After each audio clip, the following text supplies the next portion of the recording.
वो कनाडा में थी लेकिन कत्ल इंडिया में हुआ। प्यार, शादी, धोखा और फिर मर्डर। इश्क में मौत की ऐसी कहानी जिसकी शुरुआत भाई बहन के पवित्र रिश्ते से होती है। फिर वो भाई कब प्रेमी बन गया किसी को भनक तक नहीं लगी। वहीं प्रेमी फिर कातिल बन गया, फिर भी किसी को भनक तक नहीं लगी। परिवार के लोग जिसे कनाडा में स्टडी करने में व्यस्त समझते रहे, असल में वो 8 फुट गहरे गड्ढे में दफन थी। वो 10 महीने तक जमीन के नीचे कंकाल में तब्दील होती रही और इधर लोग उसे जिंदा समझते रहे। आखिरकार जब पूरा केस सामने आया तो एक अजीब मर्डर मिस्ट्री खुलकर सामने आई जिसने एक साथ कई रिश्तों को शर्मसार कर दिया। आखिर क्या है हरियाणा के सोनीपत में मोनिका की मर्डर मिस्ट्री की कहानी? कैसे एक शादीशुदा शख्स ने अपने जुर्म की दुनिया को शादी के पवित्र बंधन के आंचल में छुपाकर हमेशा के लिए अपने दाग को धुलने की साजिश रची थी? ये अजीब मर्डर मिस्ट्री का खुलासा अभी 4 अप्रैल को हरियाणा के गन्नौर के पास एक फार्म हाउस में मिले कंकाल से हुआ। इस फार्म हाउस में एक जगह खुदाई की गई जहां पर घास उगी हुई थी, जिसे देखकर कोई ये सोच भी नहीं सकता था कि जिस मिट्टी पर हरियाली है उसके नीचे एक इंसान दफन है। खुदाई शुरू होती है तो पता चलता है कि करीब 8 फुट गहरा गड्ढा है। खुदाई में हड्डियां मिलती हैं जो कंकाल बन चुकी थी। पहचान नहीं हो पा रही थी, लेकिन ये दावा किया गया कि ये वही मोनिका है जो पिछले 10 महीने से लापता है। ये वही मोनिका है जिसके घर वाले कनाडा में स्टडी करना समझ रहे थे। सोच रहे थे कि वो कनाडा में थी तो फिर कत्ल इंडिया में कैसे हुआ? वही मोनिका थी जिसके सपने विदेश में पढ़कर और अच्छी नौकरी करके अपने गांव का नाम ऊंचा करना था। यानी जिस मोनिका को देश से दूर कनाडा में होना समझ रहे थे, वो अपने ही गांव से कुछ किलोमीटर दूर एक फार्म हाउस में दफन थी। आखिर मोनिका कैसे कनाडा से इंडिया लौटी? कैसे उसकी हत्या हुई? कैसे उसे मिट्टी में दफना दिया गया? इसकी जांच हुई तो जो सच निकलकर सामने आया उसे जानकर मोनिका का परिवार हैरान रह गया। मोनिका जिसकी उम्र 22 साल थी, वो हरियाणा के रोहतक की बालंद गांव की रहने वाली थी। बचपन से मोनिका पढ़ने में काफ़ी तेज तर्रार, वैसे ही दिखने में बेहद खूबसूरत थी। परिवार के लोगों का इस पर नाज था। उसे विदेश में पढ़ाई के लिए भेजने की तैयारी चल रही थी। पिछले काफ़ी समय से वो अपनी मौसी के घर पर रह रही थी। मौसी का घर हरियाणा के सोनीपत जिले के गुम्मड़ गांव में है। यहीं से कनाडा में बिजनेस मैनेजमेंट की पढ़ाई करने की तैयारी की थी। फिर उसे कनाडा के कॉलेज में दाखिला भी मिल गया था। ये बात अब से 2 साल पहले की है। तारीख 5 जनवरी 2022। इसी तारीख को मोनिका इंडिया से कनाडा के लिए रवाना हुई थी। कनाडा में बिजनेस मैनेजमेंट की पढ़ाई करने गई थी। मोनिका के परिवार के लोग खुश थे। इसके बाद सब कुछ ठीक चल रहा था। वो परिवार के लोगों से बातचीत करती थी। फिर अचानक कुछ दिनों तक किसी से बात नहीं हो पाती थी। ऐसा भी समय आया जब अक्सर मोनिका मैसेज पर ही रिप्लाई करती थी। वो कहती रहती थी पढ़ाई में काफ़ी व्यस्त हैं और ऊपर से इंडिया और कनाडा के समय में करीब 9.5 घंटे का अंतर है। इस वजह से भी बड़ी मुश्किल से परिवार से उसकी बातें होती थी। अप्रैल 2022 की बात है। मोनिका की मौसी के बेटे की उससे वीडियो कॉल पर बात हो रही थी। उसी समय मौसेरे भाई ने कॉल के दौरान एक अजीब चीज़ देखी। मोनिका जहां बैठी थी वहां सीलिंग फैन था और वो चल रहा था। ये बात है अप्रैल 2022 की। अब इंडिया में उस समय गर्मी होती है लेकिन कनाडा में नहीं। ऐसे में मौसेरे भाई को ये बात बेहद अजीब लगी। इस बारे में उसने मोनिका से पूछा तो वो कुछ बहाना बनाने लगी और फ़ोन कट कर दिया। मोनिका ने मैसेज किया कि नेटवर्क समस्या है और बात यहीं ख़त्म हो गई। फिर मोनिका ने खुद ही उस मौसेरे भाई से बात करना बंद कर दिया, यहाँ तक कि उसका नंबर भी ब्लॉक कर दिया। फिर भी परिवार के लोग उसे कनाडा में ही रहना समझते रहे। अब धीरे धीरे मोनिका का संपर्क कम होता गया। आखिरकार जून 2022 के बाद तो मोनिका से पूरी तरह संपर्क खत्म हो गया। परिवार के लोग पहले तो कुछ महीने तक यही समझते रहे कि कनाडा में कोई समस्या हो गई होगी। अब काफ़ी दिनों और महीने बीत जाने के बाद भी मोनिका की कोई खोज खबर नहीं मिली। फिर परिवार वालों को ध्यान आया कि कनाडा में बैठे उस इंडियन एजेंट से बात करते हैं जिसने उसका एडमिशन कराया था। उसे फ़ोन किया गया तो पता चला कि अब मोनिका 1 महीने से ज़्यादा समय से पढ़ने नहीं आ रही है। वो शायद इंडिया जा चुकी है क्योंकि उससे कोई संपर्क नहीं है। अब ये बात काफ़ी चौंकाने वाली थी। आखिर मोनिका इंडिया क्यों आएगी? अगर इंडिया लौटी भी तो हम लोगों को बताया क्यों नहीं? मोनिका से ना तो कोई विवाद था और ना ही कोई उसका लव अफेयर। परिवार को लगा कि जरूर कुछ गड़बड़ हुआ है, लिहाजा उन लोगों ने पहले अपने नज़दीकी पुलिस स्टेशन को सूचना दी और तलाश में जुट गए। मोनिका जिस गुम्मड़ गांव में अपनी मौसी के घर पर रहती थी, वहां से भी चौंकाने वाली बातें सामने आई थी। एक शख्स पिछले कई महीनों से लापता था। उसका नाम सुनील था। उम्र करीब 32 साल से ज़्यादा। पेशे से ठेकेदारी का काम करता था और वह शादीशुदा भी था और उसके 2 बच्चे भी थे। अब इसके लापता होने का मोनिका से कोई लेना देना नहीं था क्योंकि दोनों में कोई समानता नहीं है। उम्र भी काफ़ी अलग था। कोई अफेयर भी नहीं था। बस एक बात कॉमन थी। वो बात थी कि सुनील रोजाना जिस घर पर दूध लेने आता था वो घर मोनिका की मौसी का था। अब उसी घर में मोनिका काफ़ी समय से थी। दोनों में जान पहचान भी थी, लेकिन रक्षाबंधन के त्यौहार पर मोनिका ने उससे राखी बंधवाई थी। ऐसे में परिवार को लगा कि दोनों में कोई अफेयर भी नहीं है। लेकिन जिस तरीके से जैसे मोनिका का कुछ पता नहीं चल रहा था, उसी तरह से सुनील की भी कोई खबर नहीं थी। काफ़ी लोगों से बातचीत करने पर पता चला कि सुनील और मोनिका में ज़रूर कुछ ऐसी बातें थी जिससे वो दोनों कम से कम भाई बहन जैसे रिश्ते में तो नहीं बंधे थे। अब यहीं से घर वालों को शक हुआ कि कहीं मोनिका के गायब होने में सुनील का हाथ तो नहीं। लिहाजा परिवार ने पुलिस में शिकायत की। ये आरोप लगाया कि सुनील ने मोनिका का अपहरण कर लिया है। लेकिन बात वहीं हुई जैसे परिवार के लोगों को पहले इस बात पर यकीन नहीं था तो भला पुलिस कैसे कर लेती। इसलिए पुलिस ने इसे टालती रही, कोई एक्शन नहीं ले रही थी। अब समय गुजरता जा रहा था। मोनिका का कुछ पता नहीं चल रहा था और इधर सुनील भी लापता था। ऐसे में परिवार को शक और बढ़ता गया और इसी शक को गुंजाइश में बदलने के लिए वो पुलिस के पास जाते। लेकिन पुलिस वहीं जस की तस रटाया जवाब देती। जब बेटी कनाडा गई और सुनील इंडिया से बाहर नहीं गया तो फिर दोनों मिले कैसे? ये सिर्फ कहानी है। असल वजह कुछ और होगी जिसका पता कनाडा से मिल सकेगा। आखिरकार परेशान होकर परिवार के लोगों ने हरियाणा के गृह मंत्री यानी अनिल विज से शिकायत की। फिर ये जांच फरवरी 2023 में भिवानी जिले के क्राइम ब्रांच यूनिट सीआईओ को दे दी गई, इस उम्मीद के साथ कि बिना किसी गड़बड़ी के ये टीम जांच करेगी। गृह मंत्री के इस भरोसे पर सीआईए यूनिट खरी उतरी। अब सीआईए ने मोनिका की तलाश के बजाय सुनील की खोजबीन शुरू की क्योंकि जब परिवार के लोग उस पर शक जता रहे हैं तो अगर सुनील मिल जाए तो सच काफ़ी हद तक सामने आ जाएगा। लिहाजा पुलिस की जांच मोनिका से हटकर सीधे सुनील पर जा अटकी थी। अब जांच में पता चला कि सुनील पर मर्डर, हत्या के प्रयास समेत कई मामले। मर्डर की पहली घटना तो उसने नाबालिग रहते हुए अंजाम दी थी, यानी जब उसकी उम्र 18 साल नहीं थी। इसी वजह से उस केस में जुवेनाइल होने का उसे फ़ायदा मिला और जल्द ही बाहर आ गया। इसके बाद हत्या के प्रयास में जेल गया। कुल मिलाकर उस पर 7 से 8 मुकदमे थे। ऐसे में पुलिस को यह समझ आ गया कि सुनील एक क्रिमिनल माइंड वाला है, लेकिन मोनिका में उसका कितना हाथ है यह अभी तक कुछ भी साफ नहीं था। अब उसे खोजने के लिए पुलिस ने उसके दोस्तों और उसके ठेकेदार साथियों में से संपर्क किया। इलेक्ट्रॉनिक सर्विलांस की मदद ली। इसके बाद आखिरकार 1 महीने के इंतजार के बाद उसकी लोकेशन यूपी के मुजफ्फरनगर में मिली, जिसके बाद सीआईए ने 2 अप्रैल 2023 को सुनील उर्फ सिल्ला को मुजफ्फरपुर से ही गिरफ्तार कर लिया।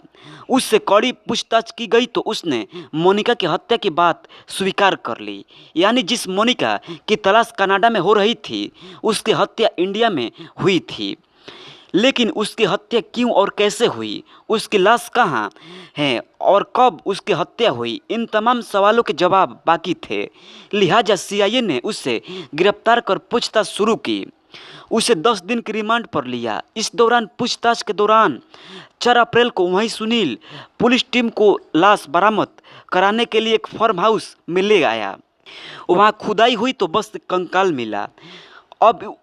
अब उसका डीएनए टेस्ट कराया जा रहा है, आखिर ये मोनिका है या कोई और। लेकिन खुद आरोपी सुनील ने यह दावा कर चुका है कि कंकाल उसी मोनिका का है जो मेरी दूसरी पत्नी थी। अब ये बात जानकर सब हैरान थे, आखिर उसने कब शादी की? जब वो कनाडा में थी तब इंडिया आई कैसे? अब पूछताछ में धीरे धीरे सारे सवालों के जवाब मिलते चले गए। मोनिका मर्डर मिस्ट्री का खुलासा करने वाली भिवानी प्रभारी रविंद्र कुमार ने एक खास बातचीत में उन्होंने बताया कि ठेकेदार पर कुल 7 आपराधिक मामले दर्ज हैं। एक मर्डर तो उसने 18 साल से कम उम्र में ही कर दिया था, इसलिए वो अपने जुर्म के दाग को हमेशा के लिए ख़त्म करना चाहता था। वो चाहता था कि किसी भी तरह विदेश में सेटल हो जाए। इसके लिए वो चाहता था कि ऐसी लड़की मिले जो विदेश में रहती हो, ताकि वो शादी करके उसी के साथ सेटल हो जाए। इसी सिलसिले में जब पहली बार अपने पड़ोस में दूध लेने जाने के दौरान मोनिका को देखा और पता चला कि वो विदेश में पढ़ाई करने जाने वाली है, तभी से उसने तय कर लिया था कि अब उसी को अपने जाल में फंसाएगा। अब वो उससे प्यार का नाटक करता था, ऐसा फंसाता है कि परिवार को लगे कि मोनिका का मुँह बोला भाई है, ताकि कोई शक न करे। यानी हर दिन वो साजिश के तहत ही हर कदम उठाता था। अब वो मोनिका के संपर्क में रहता है, उसे अपने प्यार की ऐसी दुनिया दिखाता है जिसके आगे पीछे मोनिका के परिवार का कोई नहीं था। मोनिका की आंखों पर ऐसा पर्दा पड़ा था जिसके आगे और पीछे सिर्फ और सिर्फ सुनील ही था। सुनील के कहने पर ही वो कनाडा गई। वो तारीख थी 5 जनवरी 2022, जब वो कनाडा में पढ़ाई के लिए गई। लेकिन सुनील के कहने पर सिर्फ 17 दिन बाद ही यानी 22 जनवरी 2022 को इंडिया लौट आई। लेकिन इस बारे में अपने परिवार को कुछ भी नहीं बताया। अब उसके कनाडा से इंडिया लौटने का पूरा खर्चा सुनील ने किया था। इंडिया लौटने के बाद सुनील उस मोनिका को साथ लेकर दिल्ली से सटे यूपी के गाजियाबाद आ गया। यहीं पर किराए का कमरा लिया और साथ रहने लगे। पूरी साजिश के तहत सुनील ने उसे शादी करने के लिए तैयार कर लिया।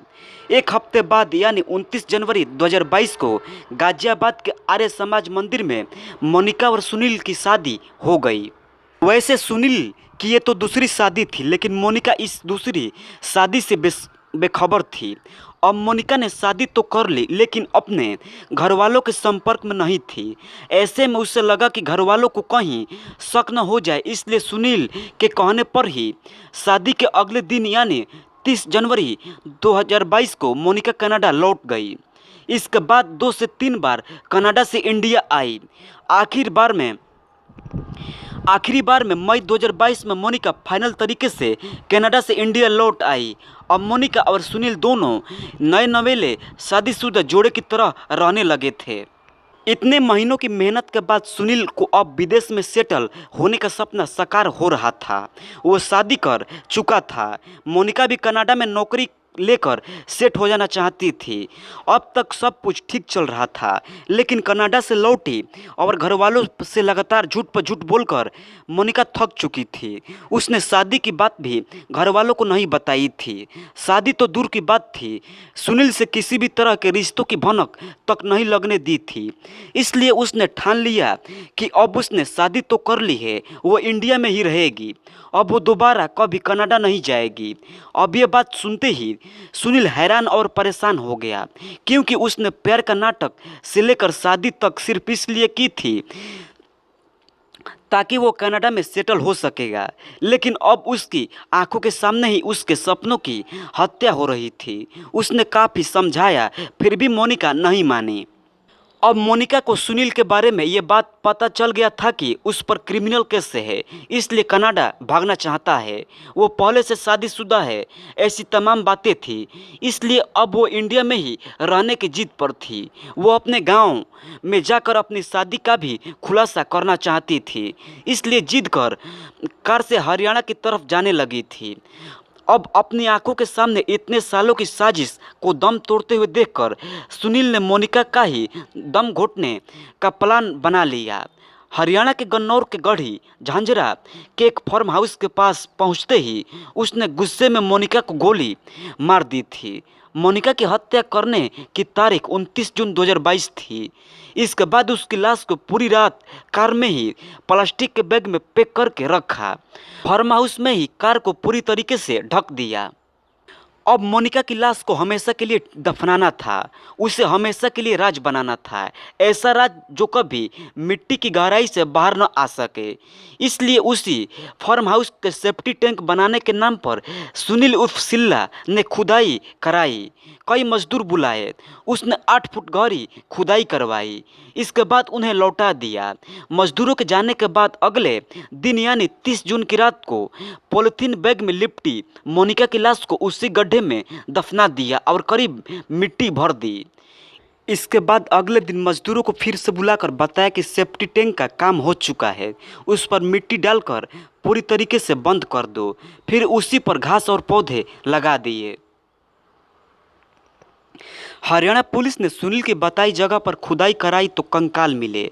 उसका पोस्टमार्टम कराया गया तो खोपड़ी में एक बुलेट मिली, जिससे पता चलता है कि सुनील ने मोनिका के सिर में गोली मारी थी। अब पुलिस डीएनए जांच करा रही है, जिससे पूरी तरह से साफ हो सके कि मरने वाली मोनिका ही थी। इस तरह तेज तरार होशियार मोनिका का प्यार के जाल में फंसकर ऐसी मौत हुई कि वो आखिरी वक्त तक अपने परिवार से दूर रही और मरने से पहले भी मरने के बाद भी। प्यार में धोखा मिलने पर मासूका ने की प्रेमी की हत्या, 2 युवतियां गिरफ्तार। दोस्तों, ये खबर उत्तर प्रदेश के मऊ की है। उत्तर प्रदेश के मऊ जिले में हुए हत्याकांड का पुलिस ने पर्दाफाश कर दिया है। प्रेम में धोखा मिलने पर एक युवती ने अपनी सहेली के साथ मिलकर कथित तौर पर हत्याकांड को अंजाम दिया था। इस मामले में पुलिस ने 2 युवतियों को गिरफ्तार कर लिया है। दरअसल मऊ जिले के थाना हल्थरपुर क्षेत्र के मंझौली गांव में 27 अगस्त को अशोक यादव नाम के एक युवक की हत्या कर दी गई थी। पुलिस के मुताबिक अशोक यादव की हत्या उससे प्रेम करने वाली एक युवती ने अपनी सहेली के साथ मिलकर की थी। पुलिस का कहना है कि प्रेमी अशोक यादव ने प्यार में धोखा दिया था, जिससे खफा प्रेमिका ने सीने में चाकू मारकर उसकी हत्या कर दी थी।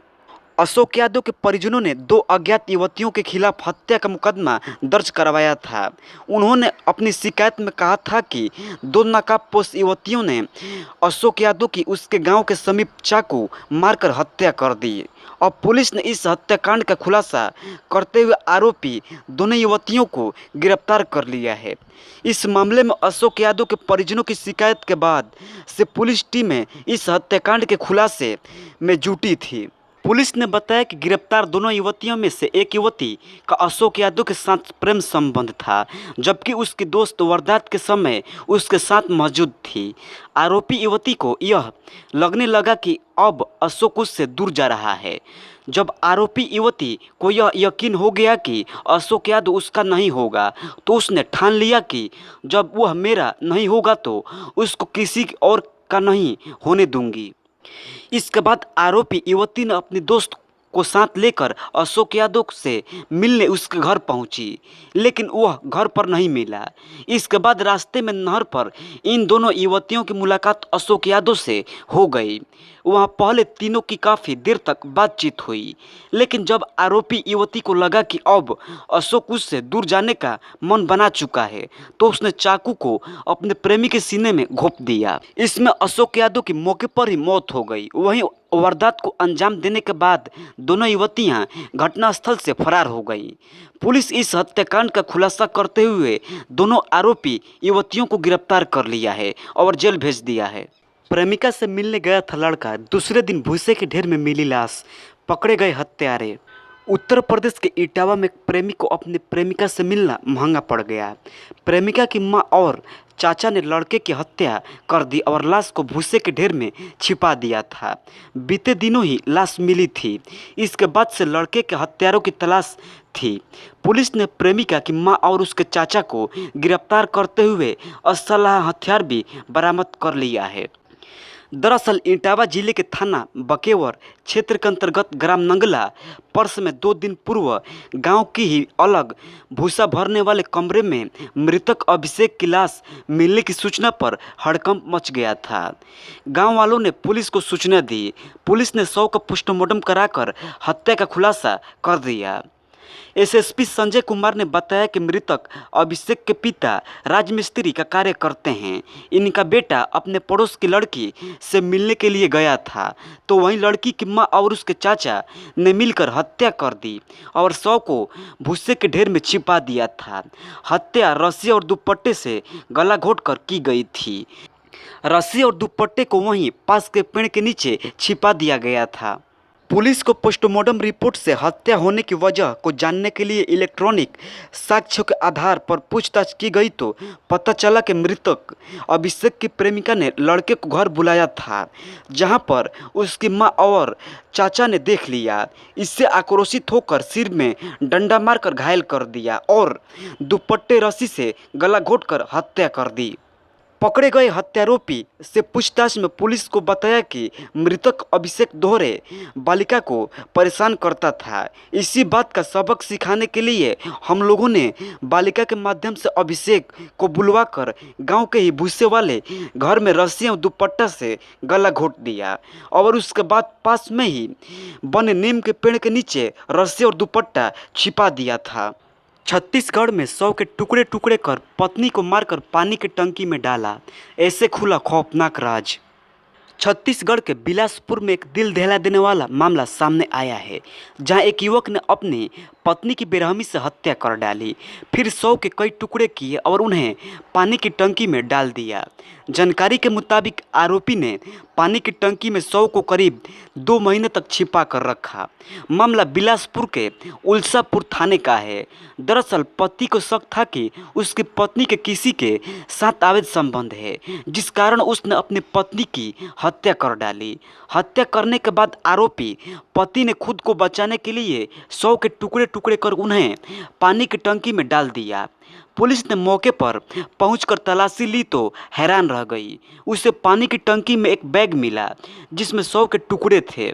पुलिस ने आरोपी पति को गिरफ्तार कर लिया। पूछताछ में आरोपी पति ने बताया कि उसे अपनी पत्नी पर शक था। उसे लग रहा था कि पत्नी का अफेयर किसी के साथ है, जिसके बाद उसने हत्या कर दी। पुलिस ने बताया कि मृतक की पहचान सीता साहू जबकि आरोपी की पहचान पवन ठाकुर के रूप में हुई है। फिलहाल पुलिस इस मामले में आरोपी पवन ठाकुर से पूछताछ कर रही है। जानकारी के अनुसार पुलिस ने आरोपी पवन ठाकुर को नकली नोटों के साथ अरेस्ट किया था।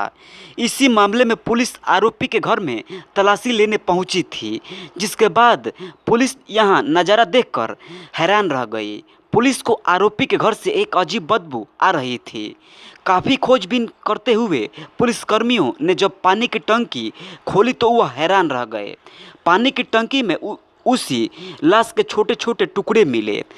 पुलिस को आरोपी के घर से नकली नोटों का बंडल और नोट गिनने की मशीन भी मिली है। आरोपी पवन ठाकुर ने पुलिस को बताया कि वह किराए के मकान पर पत्नी और 2 बच्चों के साथ रह रहा था। उसे अपनी पत्नी के चरित्र पर शक था, जिस कारण उसने 5 जनवरी को उसकी हत्या कर दी। फिर शव के कई टुकड़े करके उसे जमीन की टंकी में डाल दिया। पत्नी की हत्या करने के बाद आरोपी ने अपने दोनों बेटों को अपने माता पिता के पास तखतपुर छोड़ दिया था।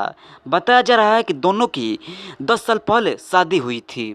मां को नींद की दवा देकर सुलाया। बॉयफ्रेंड के आने के बाद बेटी ने इस वजह से कर दी हत्या।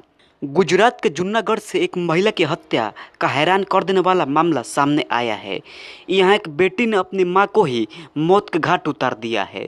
बताया जा रहा है कि बेटी ने मां के सिर पर लोहे की रॉड से 17 से ज़्यादा बार वार किए। तड़प तड़प कर मां की मौके पर ही मौत हो गई। यह घटना जूनागढ़ के युवनगर गांव में हुई। जांच में पुलिस को यह पता चला कि बेटी ने मां को रात में नींद की दवा देकर सुला दिया था। इसके बाद प्रेमी को मिलने के लिए बुलाया, लेकिन अचानक मां की नींद खुल गई और उसने बेटी को प्रेमी के साथ देख लिया। पुलिस ने बताया कि 28 मई की रात 19 साल की लड़की ने रात में प्रेमी को अपने घर मिलने के लिए बुलाया था। उस दिन परिवार के अन्य बड़े सदस्य कहीं बाहर गए थे। आरोपी लड़की ने घर पर लगे सीसीटीवी कैमरे भी पहले से ही बंद कर दिए थे। फिर मां को नींद की दवा देकर सुला दिया था। उसे लगा कि मां अब गहरी नींद में होगी। इसके बाद बॉयफ्रेंड को बुला लिया था, मगर मां जग गई और उसने दोनों को रंगे हाथ पकड़ लिया।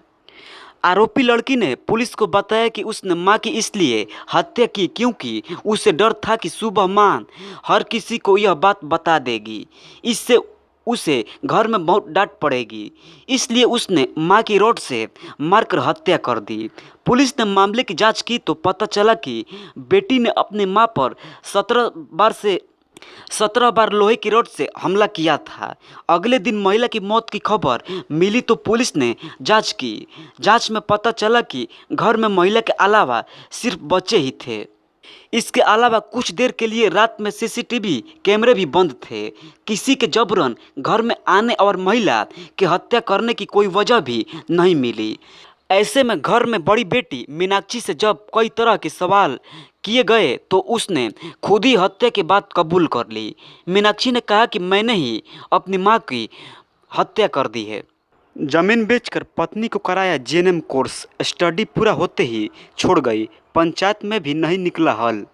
बिहार के बेगूसराय में एक युवक ने जमीन बेचकर अपनी पत्नी को जेएनएम की पढ़ाई करवाई। पति का आरोप है कि कोर्स पूरा होने के बाद अब उसकी पत्नी के तेवर बदल गए। वह पति और ससुराल में रहना नहीं चाहती है। आरोप है कि 15 जून को महिला ने अपने पिता और भाई को बुला लिया और घर का सारा सामान लेकर मायके चली गई। उसकी सास ने बहू और उसके पिता एवं भाई के खिलाफ थाने में शिकायत की है। जानकारी के अनुसार यह पूरा मामला बेगूसराय के छौडाही थाना क्षेत्र के अमारी गांव का है। यहां के रहने वाले बालेश्वर महतो के बेटे प्रिंस आनंद की शादी 24 अप्रैल 2019 को समस्तीपुर के विभूतिपुर थाना क्षेत्र के राजेंद्र कुमार महतो की पुत्री मनीषा से हुई थी। मनीषा 12वीं पास थी। वह जब ससुराल आई तो अपने पति और सास के सामने जेएनएम कोर्स करने की इच्छा जताई। इसके बाद पति और ससुराल वालों ने कुछ कर्ज लिया और बहू का एडमिशन साल 2019 में पंजाब के अजीत नर्सिंग इंस्टीट्यूट में करा दिया। मनीषा कभी घर पर तो कभी मायके में रहती थी। वह सिर्फ परीक्षा देने पंजाब जाती थी। इसी दौरान 14 नवंबर 2021 को उससे एक बेटी भी हुई। इसके बाद मनीषा ने समस्तीपुर और खगड़िया में कुछ काम भी किया। दिसंबर 2023 में जेएनएम कोर्स की पढ़ाई पूरी होते ही मनीषा के पति के साथ रहने से इनकार कर दिया। इस बात को लेकर दोनों के बीच काफ़ी विवाद होने लगा। कई बार पंचायत भी हुई लेकिन कोई हल नहीं निकला। मनीषा की सास सुलेखा ने मामले की शिकायत पुलिस से की है।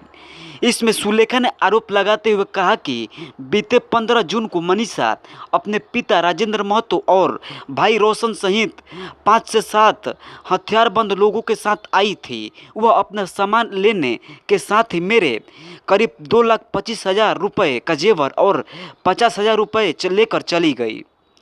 1 जुलाई को प्रिंस आनंद का साले और पत्नी ने प्रिंस को फ़ोन करके पतेलिया वदिया नामक जगह पर बुलाया और उसके साथ बुरी तरह मारपीट की और पुलिस के हवाले कर दिया। इसकी जानकारी मिलते ही परिजन मौके पर पहुंचे और प्रिंस को पुलिस से छुड़वाया। प्रिंस के परिजनों का आरोप है कि 10 जुलाई को चौराही थाने में बहू और उसके पिता एवं भाई के खिलाफ शिकायत की थी, लेकिन पुलिस ने अब तक कोई कार्रवाई नहीं की है।